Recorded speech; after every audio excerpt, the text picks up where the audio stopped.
Salam alaikum, marhaba b'si Tawfiq. Barakallahu fik, Barak khair.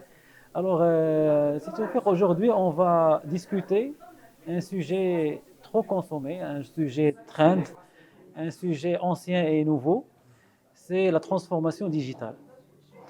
On va essayer de traiter cette thématique de différents angles d'attaque, comprendre qu'est-ce que c'est que le concept, quelles sont les technologies porteurs, si on l'étale d'une manière, on va dire, verticale, qu'est-ce que ça va nous donner? Alors tout ça, on va le voir sur une série d'échanges Inch'Allah. ensemble, Inch'Allah. Donc, on va commencer par qu'est-ce que la transformation digitale? La transformation digitale, comme vous l'avez bien introduit, c'est un sujet qui a fait couler beaucoup d'encre, qui peut être abordé sous différents angles. Donc c'est un sujet à multifacette. On peut le voir d'un point de vue technologique, social, économique, outils, etc. À mon sens, la transformation digitale, ou le mot en lui-même, il n'est plus d'actualité parce que nous, on vit actuellement sur la digitalisation, nous sommes sur la digitalisation. On a passé pas mal d'étapes pour y arriver sur la partie numérisation et autres aspects technologiques et techniques. La meilleure preuve, c'est le smartphone. C'est un outil omniprésent. Chacun de nous a au moins un smartphone. Au minimum, exactement. Minimum, Ouais. effectivement. Ouais. Donc, et sur le même outil ou sur le même device, on va retrouver toute notre vie professionnelle Privé. et personnelle. Donc, tu as tes contacts, tu as tes messages, tes emails, ta banque, Oui, les ton applications, crédit, ton épargne le retraite. loisir. Oui, effectivement, les loisirs, Oui, le- l'agenda, l'agenda de la salle de sport. exact. Est-ce que le cours a commencé, n'est pas encore commencé? Qui va être le prof? Combien de sont inscrits? Combien tu as encore de points sur ton abonnement, etc. Exact, oui. Donc c'est une thématique qui est très importante et, sur laquelle toute notre vie gravite. Donc Exact. notre vie elle gravite autour de Aussi, la digitalisation et aussi différents. bien à l'échelle de l'individu qu'à l'échelle des entreprises et même aujourd'hui des États. Des États carrément qui ont dépassé la digitalisation et qui sont en train de se transformer. Et ils ont pris la transformation digitale comme levier de croissance d'une certaine économie. Donc, si on revient pour une structure ou pour une organisation, comment on peut définir cette thématique-là? Déjà un point très important qu'il faut retenir, c'est que Oui, sur cette transformation, le, on va dire le, les gens ordinaires, moi et toi, les gens lambda, ils sont beaucoup plus digitalisés, beaucoup plus connectés, beaucoup plus technologiquement, on va dire, avancés avancé. qu'une entreprise. Pourquoi? Parce qu'il adhère aux différents outils qui lui rendent la vie facile. On n'a pas besoin de se rendre à la banque pour faire un virement ou là pour voir son solde. On n'a pas besoin d'un bon de commande ou d'un papier pour faire une réservation. On appelle l'hôtel ou là on entre sur le site web X, Y, Z et on fait notre réservation et on paie online. Donc du coup, moi et toi, nous sommes beaucoup plus développés qu'une entreprise, peu importe sa taille. Franchement, là encore, si vous permettez, là encore, on est développé à travers les masters digitales, on est développé à travers l'Android, à travers l'iPhone, à Ouais. travers les applications. C'est eux qui nous ont offert ce privilège pour faciliter en fait la vie des individus. Donc, Effectivement, effectivement. En fait, il y a l'équipement, le device en lui-même qui rend ça facile, mais il ne faut pas oublier qu'à l'intérieur de l'équipement, il y a différentes applications, différents outils qui, qui nous offrent cette possibilité. Prenons toujours le cas d'exemple d'une banque. Si la banque en elle-même n'a pas mis les éléments nécessaires en termes d'infrastructure, hardware, on va dire, d'infrastructure, sécurité, on n'a pas de base de données, etc., on n'aurait pas pu installer l'application sur notre téléphone et consulter. Parce qu'il n'y a pas que consulter en- en soi ce qu'on a comme sur notre compte, il y a aussi l'aspect sécurité qui est très important. Le fait de rentrer, c'est vous ouvrez une porte ou là une fenêtre à quelqu'un. Donc l'application en elle-même doit être sécurisée, doit être, on doit être sûr que c'est la personne concernée, c'est elle qui consulte. Donc du coup, c'est un ensemble de solutions. Donc effectivement, le device est très important, mais les applications qui gravitent autour, En fait, c'est tout un écosystème et chacun a son mot exactement, à dire. Du exactement, fabricant, des éditeurs, exactement, des microprocesseurs, ils ont aussi leur place à dire exact, dans tout ça. exactement. Et finalement, nous, en tant qu'utilisateurs, on adhère parce que tout simplement, nous sommes devant des technologies qui sont séduisantes, des technologies qui nous facilitent la vie et en même temps qui nous attirent. La partie entertainment vraiment été très très en avance en fait, a été métamorphosée aussi dernièrement. En fait, les salles de cinéma deviennent de plus en plus vides contre Netflix, contre les plateformes vidéo, etc. Donc il y a un effort qui a été fait par les masters digitales. Donc nous, automatiquement, on adhère. Donc ça, c'est à l'échelle de l'individu. Si on passe à l'entreprise, aux organisations. Par rapport aux organisations, je trouve que les structures qui ont pu revoir leur business model et d'attaquer le marché à travers, on va dire, des lunettes digitales, ce sont eux qui ont pu vraiment commencer à récolter. À titre d'exemple, les GAFA en premier lieu, Google, Microsoft, Amazon, etc. Et aussi l'ubérisation des sociétés comme Uber, comme Airbnb, Booking. Donc, en fait, c'est des élites, c'est des masters digitales qui sont vraiment pu adapter et profiter surtout des technologies de rupture pour trouver, en fait, créer carrément un marché à travers des services innovants. Donc, voilà. Oui. J'ai envie de dire un proverbe en arabe qui est الحاجة أم الاختراع. Oui. Voilà. Donc, la vie de l'être humain en elle-même, on a toujours besoin de se sentir ou là, de répondre Un à une besoin problématique ou une problématique. Oui. qui est, je veux dire, très ancienne, qui va rester. C'est, on va toujours avoir la vie facile. Oui, exact. Nous D'accord. sommes, quelque part, nous sommes feignants. Oui, je savais que j'aime pas le mot, mais bon, Exactement. sincèrement, moi je le suis, donc Exactement. D'ailleurs, même si on revient chez nos ancêtres, c'est que c'est la chasse qui fait bouger l'homme primitif. Donc, effectivement. Maintenant, c'est assez étonnant quand même, parce que rendre les choses faciles à un consommateur ou là, à nous, c'est aussi ouvrir des portes. Donc, tu as cité les exemples des entreprises. On a vu émerger des entreprises il y a même pas, je crois, 10 ans ou 12 ans, qui sont maintenant parmi peut-être les. Je n'ai pas les statistiques, mais oui, j'imagine qu'ils vont être parmi les Fortune 500, peut-être. exact, exact. Oui. Sinon, ils sont un petit peu près de la porte. D'ailleurs, Donc, voilà, Google, Twitter, Insta, tout ça, c'est en, Facebook, c'est 2006, c'est des sociétés récentes. en fait, moi, je parle aussi des sociétés comme Airbnb. Oui, oui, Airbnb, c'est numéro un des chaînes d'hôtellerie qui a zéro bien immobilier. exact, Au moins, il y a de ça quelques mois.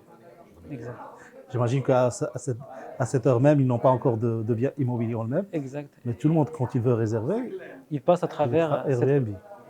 oui, En soi, c'est une solution qui est assez facile et intuitive.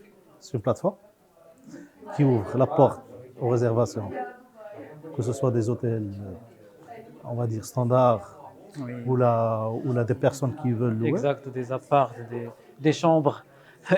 Carrément. Donc, Ça paraît c'est simple, simple, oui, ça paraît exactement. très simple, Oui, mais, mais derrière, c'est un travail qui est oui, énorme, oui, colossal, d'un point de vue technologique, pour rendre et répondre oui, à cette problématique qui est de rendre la chose facile et accessible oui, au commun des mortels. oui, Avant, exactement. quand on voulait réserver, il faut appeler et attendre qu'il nous réponde, Oui, voir le prix, voir X, Y, Z, et voir et peut-être comparer via le canal réseau ami, etc. exactement. Aujourd'hui, même avec le système d'avis, de notation, donc tout ça devient, on va dire, intuitif. Et peut-être, voilà, c'est vrai qu'ils n'ont pas d'immobilier, mais ce qui est vraiment étonnant, c'est en termes de capitalisation boursière, ils arrivent à dépasser les géants de l'hôtellerie. Donc, Ouais, et tout ça en un laps de temps énorme. Donc, ouais, si la leçon à retenir, c'est qu'ils ont profité de certaines technologies, à ouais, effectivement. savoir le big data, l'analyse des données, la Effectivement. prédiction. Donc, tout ça, on va le voir. On va le Inch'Allah. voir dans des présentations vraiment pointues. Donc, pour savoir et comprendre le, le profil et le comportement du guest, de l'invité, en même temps prédire ses besoins. Et donc, je pense que tout le monde aujourd'hui, il est en train de recevoir on va dire des propositions ou bien des offres d'hébergement qui sont taillées à la carte. Donc, c'est comme s'ils sont en train de lire dans nos esprits. Donc, c'est ça vraiment leur force de frappe.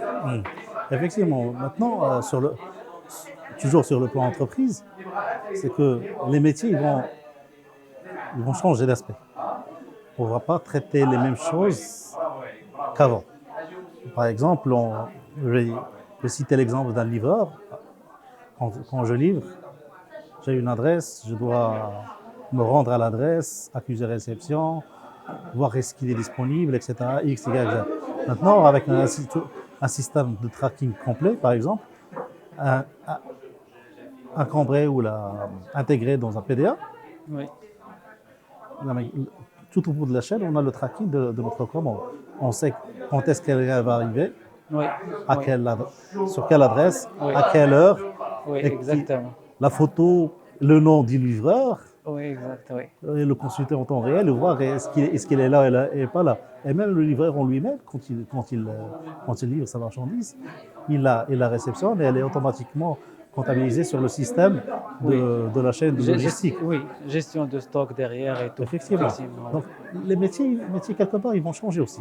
oui. Ils vont changer, il faut se métamorphoser. D'ailleurs, on est en train de parler de plus en plus de consultations médicales en ligne, Oui, des, des opérations chirurgicales en ligne oui, depuis oui. des années. Exactement. Donc, les métiers ils vont C'est de changer. la télémédecine. Oui, Effectivement, oui. effectivement. Donc, il y a un chamboulement de comment on va vivre, comment on va réagir par rapport à ce qu'on faisait il y a quelques années. Quelques Il années, y a voilà. quelques années. C'est très rapide. Ah, D'ailleurs, ce qu'on va voir aussi dans ces présentations, c'est quelles sont les technologies porteuses de cette tendance ou de cette thématique-là. écoute, la première technologie qui fait surface, d'ailleurs, c'est un mot qui tombe à pic parce qu'on parle du cloud, d'un nuage. Oui, D'accord. le C'est la cloud. première solution qui fait surface donc, quand on parle d'une transformation digitale parce que quelque part, on a tous les éléments à portée de main. Oui, Parce que qu'est-ce qu'apporte un cloud? C'est le fait que tu as tous les outils dont on a besoin, toute la data qu'on utilise, qu'on consomme, qu'on consulte, à portée de main, que ce soit via le PC, via le serveur, via le téléphone, via un terminal X, Y, Z. Donc, c'est cette mobilité et la non-restrictivité, si je peux dire le mot, oui, donc on n'est pas restreint à un endroit ou à une manière, oui. rend les choses beaucoup plus agréables. Donc, du coup, le cloud, c'est la première, on va dire, La pierre, concept, voilà, la pierre, dans l'édifice. voilà, effectivement, Exact. c'est ça la pierre Oui, d'édifice de la transformation, à mon oui. sens. Effectivement, donc il est considéré comme le backbone, c'est la colonne vertébrale, c'est l'ossature et tout le reste vient se greffer.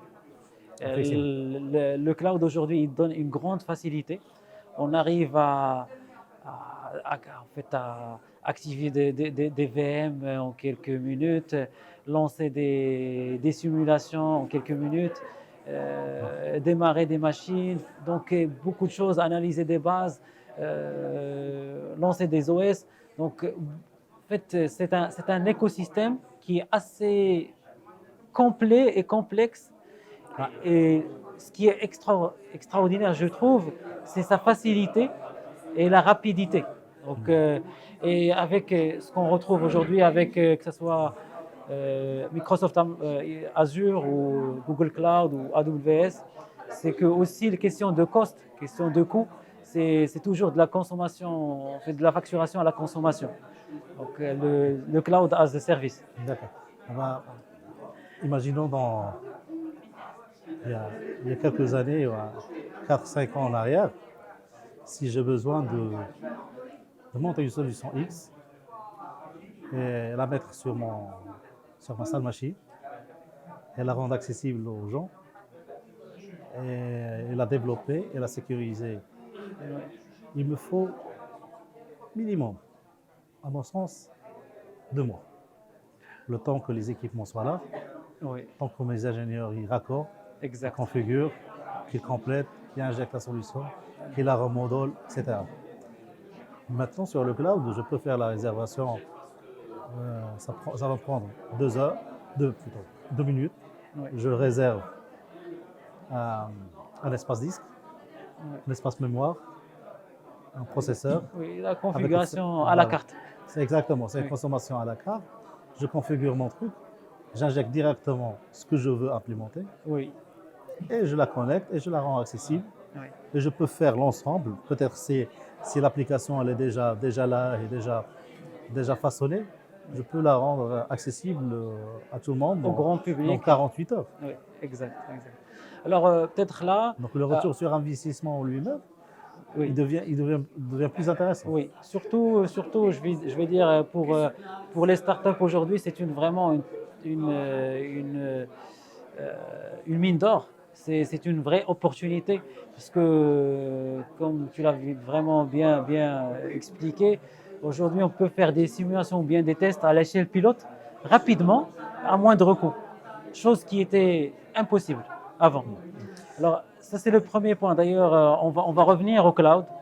Peut-être lorsqu'on parle de cloud, l'accessibilité est facile, mais il y a versus sécurité. Juste un exemple Oui, avant oui, oui, allez-y. où là un constat, c'est que maintenant, chacun de nous, quand il veut acheter un équipement, on va dire un laptop, un desktop, un moniteur, X, Y, Z, on part sur une marque donnée Oui, pour l'acheter, pour l'utiliser, etc. Maintenant, ces constructeurs de solutions, là, ces équipementiers, eux-mêmes, ils sont en train de se modeler, se transformer. Pourquoi? Parce que ils se, ils se donnent comme objectif, ou là, ils ont commencé à être à terme des architecteurs, on va dire des architectes oui, de solutions cloud. En gros, ils vont être ça. Ils vont plus uniquement confectionner des équipements et les revendre à tout le monde. oui. Et ils sont en train de virer vers un schéma qui est totalement différent. C'est qu'ils vont orchestrer et designer des solutions Oui, cloud, que ce soit public ou privé, pour des sociétés connues ou inconnues, oui. pour éventuellement offrir ce type de solution. Donc, même les équipementiers qu'on Classique. voilà, qu'on connaît, qu'on travaille avec eux, ils sont en train de faire ce virage. Oui. Faire ce virage C'est un virage. essentiellement vers le cloud.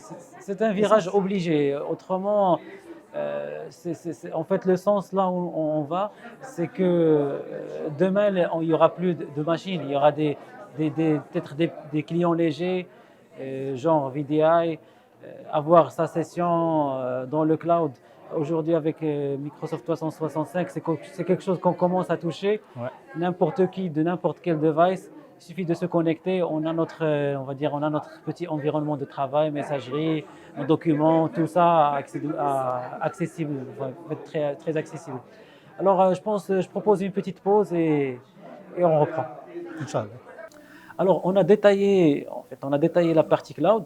C'est vrai qu'il y a d'autres technologies, on va dire, que ce soit des technologies support de la transformation digitale ou bien des technologies de rupture. Donc, lorsqu'on parle de cloud, c'est vrai qu'il y a de l'accessibilité, de la flexibilité, de la scalabilité, mais il y a le revers de la médaille, la partie cybersécurité. Ouais. Donc voilà. Donc, on parle aujourd'hui cloud versus cybersécurité. Donc, il y a en fait, durant cet ensemble de présentations, nous allons traiter beaucoup de thématiques. En fait, c'est des sous-rubriques qui contribuent à la transformation digitale. Et des technologies comme la cybersécurité, l'IoT, l'intelligence artificielle, machine learning, blockchain. Donc, tout ça, on va le voir en détail. Inch'Allah. Inch'Allah, on va voir aussi des cas pratiques de la transformation digitale Ouais. d'une manière sectorielle. Ouais. Voilà, que ce soit dans la partie healthcare, le fintech, dans l'éducation, l'industrie 4.0. Donc, on va traiter comme tu l'as bien précisé, la transformation, voilà, sous différentes facettes, effectivement. Exactement. Donc, voilà. Merci Tawfiq. Et j'invite tout le monde à réagir avec nous. Posez vos questions sur nos plateformes techafrica.tv et on se donne rendez-vous très bientôt.